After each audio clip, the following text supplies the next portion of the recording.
Assalamualaikum warahmatullahi wabarakatuh. Allahumma sholli ala Muhammad wa ala Muhammad. Para pemirsa Khilafah News yang dirahmati Allah, Alhamdulillah kita berjumpa kembali dengan program klien kita yakni Kabar Petang. Kita akan membahas tema-tema terkini dengan narasumber yang terpercaya, tentunya dari sudut pandang Islam. Inilah Kabar Petang selengkapnya.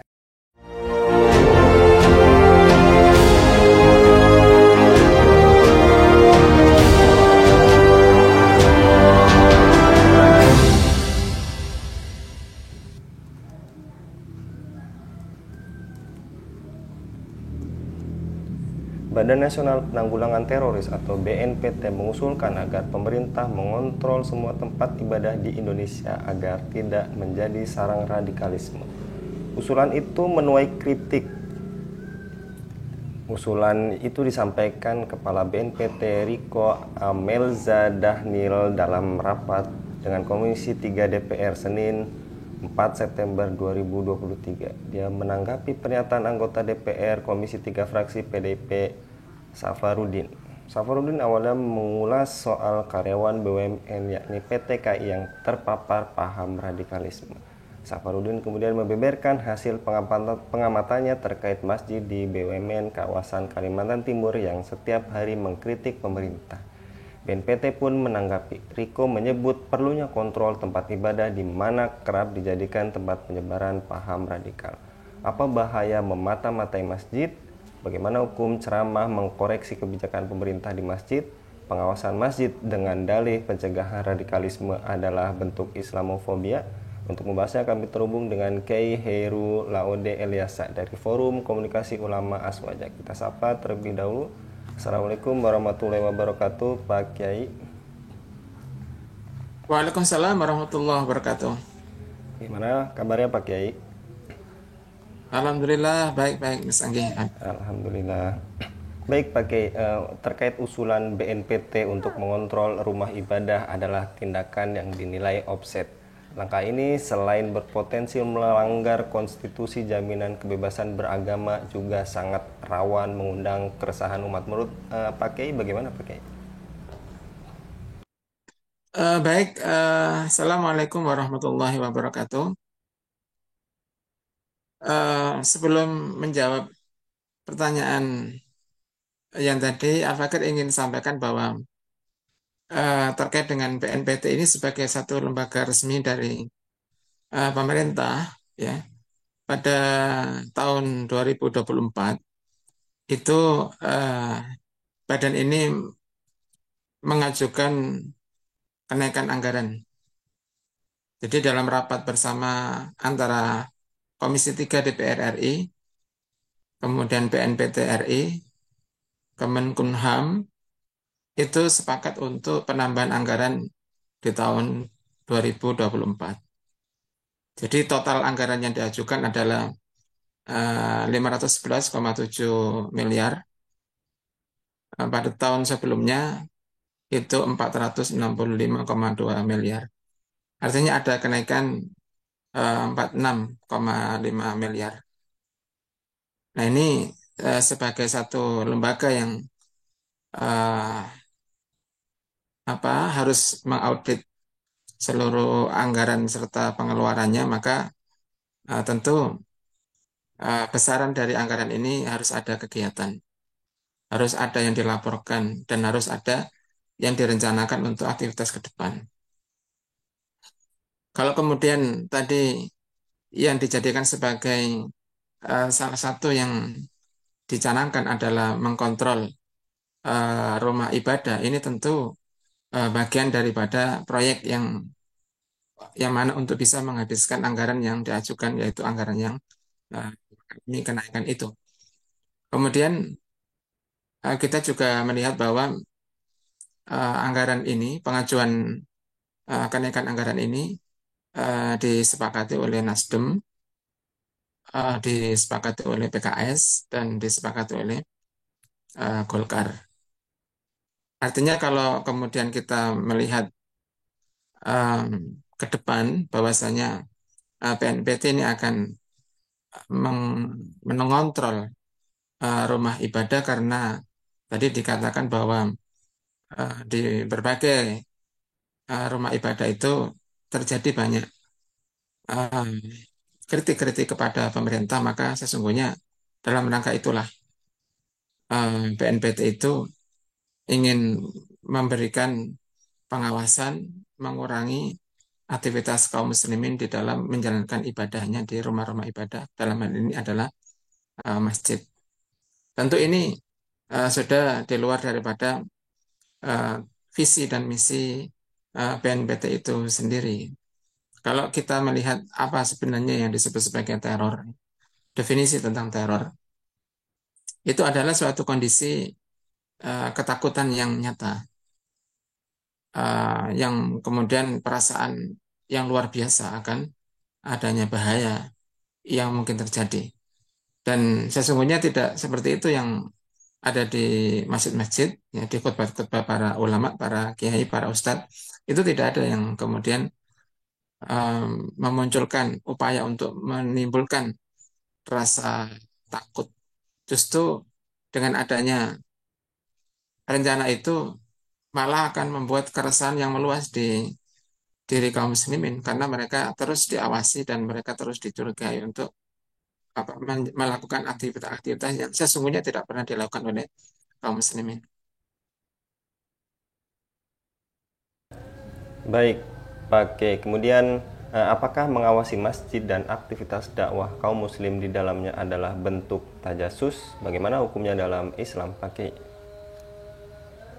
Ya, aktivitas tajasus itu merupakan aktivitas yang dilarang, merupakan dosa besar.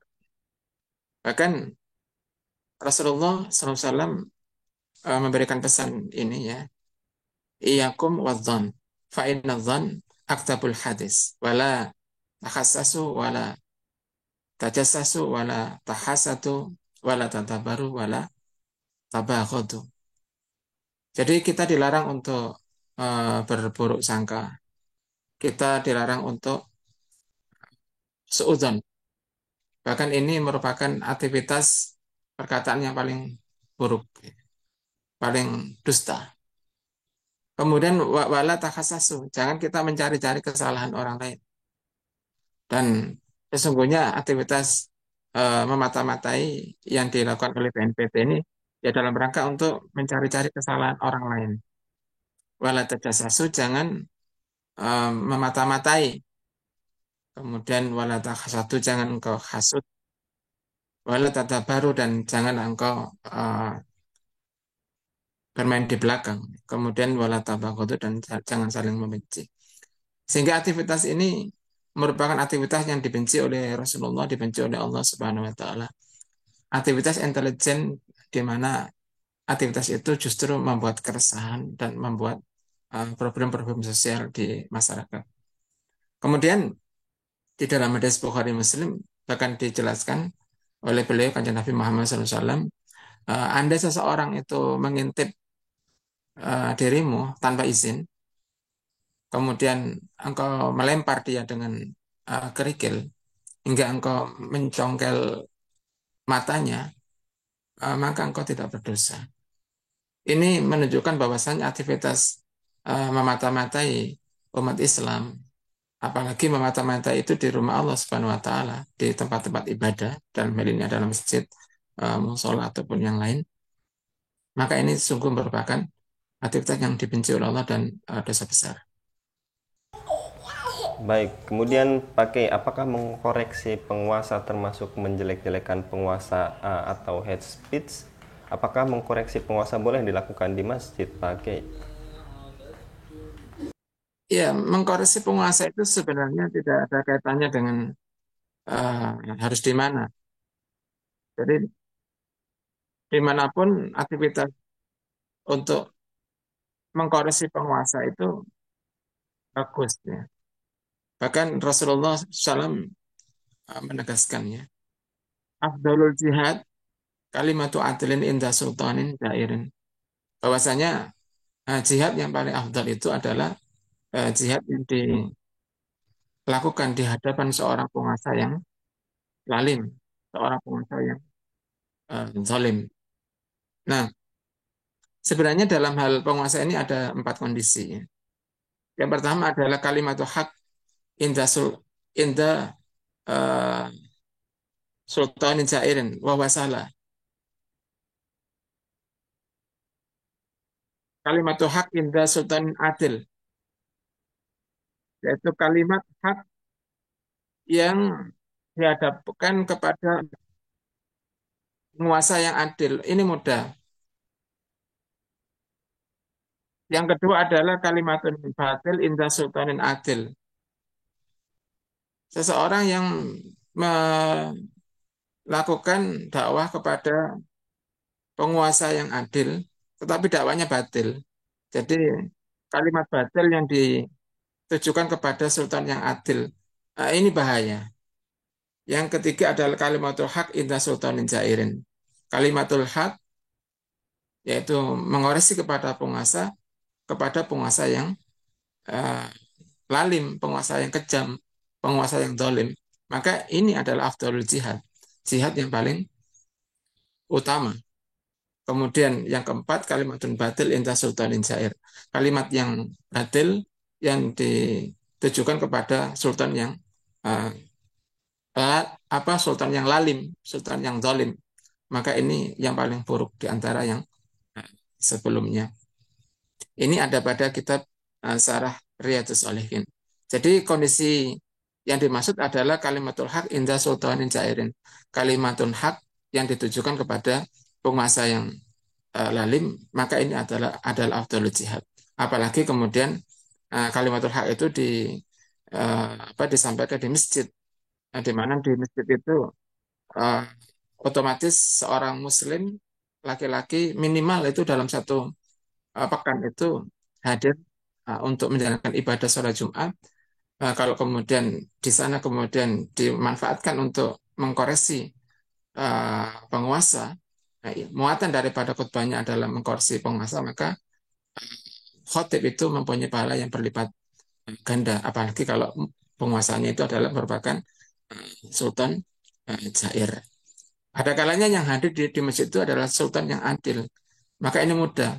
Karena ketika nasihat-nasihat itu didengar oleh sultan yang baik, sultan yang adil, maka ini tidak ada resiko. Tetapi ketika kalimatul hak itu indah sultan jair di dalam masjid, maka ini mengandung resiko. Dan inilah kemudian diberikan predikat oleh Rasulullah sebagai afdalul jihad. Jadi tidak ada masalah dalam Islam. Bahkan itu sebuah kebaikan ketika mengkritik penguasa di tempat-tempat ibadah. Baik, pakai. Kemudian apakah mencurigai apalagi menghalangi amar ma'ruf nahi mungkar sampai menghalang-halangi orang yang berdakwah menyampaikan kalimatullah di masjid adalah tindakan kemungkaran? Dan kemudian apakah pengawasan masjid dengan dalih pencegahan radikalisme adalah bentuk Islamofobia? Dan kemudian terakhir, bagaimana sikap kaum muslim jika dihadapkan pada situasi ini, pakai? Iya, tentu saja uh, menghalang-halangi aktivitas dakwah di masjid. Padahal masjid itu adalah tempat yang harus diramaikan. Ya, kemudian tugas daripada takmir itu juga untuk meramaikan masjid, yaitu dakwah di masjid serta aktivitas yang lainnya. Kalau kemudian itu dihalang-halangi, maka ini adalah sebuah aktivitas uh, kemungkaran ya, bagi mereka. Tetapi ini menjadi uh, ujian yang membutuhkan kesabaran bagi para pengembang dakwah dan ini tidak boleh berhenti. Sebagaimana tidak boleh berhenti aktivitas ibadah yang lain yang ada di dalam masjid. Kemudian mengapa kok ini terus disasar ya, di masjid? Maka perlu kita lihat bahwasanya ini memang bagian daripada kondisi Islamofobia, ketakutan akan kebangkitan Islam uh, ke depan. Ya. Karena kalau kita lihat pada survei Pew Research Center yang terbaru, itu ada 64% rakyat Indonesia ini sepakat untuk diterapkan Islam sebagai undang-undang hukum yang berlaku di negeri ini. 64% ini angka yang sangat tinggi. Maka mereka berupaya dengan keras agar meng, menghalangi atau apa tidak menjadikan aktivitas ini maju terus, ya, menghalanginya. Lalu bagaimana dengan sikap kita? Maka sikap kita harus tetap kepada uh, istiqomah di dalam dakwah. Yang pertama, bahwa karakter daripada dakwah Rasulullah adalah fikriyah, pemikiran. Aktivitas menggugah pemikiran ini yang harus dilakukan di masjid, bahkan di tempat-tempat yang lain. Yang kemudian berikutnya adalah siasi, kesadaran politik. Para kiai, para khatib ini harus terus diasah dan terus untuk apa namanya menyampaikan aktivitas politik, dalam hari ini adalah politik Islam, dan koreksi kepada penguasa adalah bagian daripada kegiatan politik. Yang ketiga adalah dakwah amar ma'ruf nahi mungkar. Kalau kemudian umat Islam ini tidak bisa dipancing dalam aktivitas kekerasan, ya, dan memang kita tidak akan menggunakan aktivitas kekerasan, maka insya Allah upaya-upaya BNPT ini akan mengalami kegagalan. Karena umat Islam sudah mulai cerdas dan umat Islam hanya membatasi dakwah itu pada ruang pemikiran, ruang politik, dan ruang dakwah. Dan inilah yang harus dilakukan oleh para khatib, para kiai, para ulama, para ustadz, di mana dengan membatasi ini adalah manhaj Nabi, maka eh, dakwah ini akan terus akan bisa diterima, dan mereka yang ingin menyeret kita kepada fitnah ini akan mengalami kegagalan. Baik, jazakallah pakai untuk penjelasannya pada kabar petang kali ini. Mudah-mudahan pakai senantiasa dilindungi oleh Allah Subhanahu wa taala dalam setiap aktivitasnya. Demikian pemirsa Khilafah News yang dirahmati Allah. Jangan lupa untuk subscribe, share, dan like sebanyak-banyaknya. Semoga menjadi amal kebaikan bagi kita semua di dunia dan di akhirat nanti. Saya Anggi Suara diundur diri. Wassalamualaikum warahmatullahi wabarakatuh.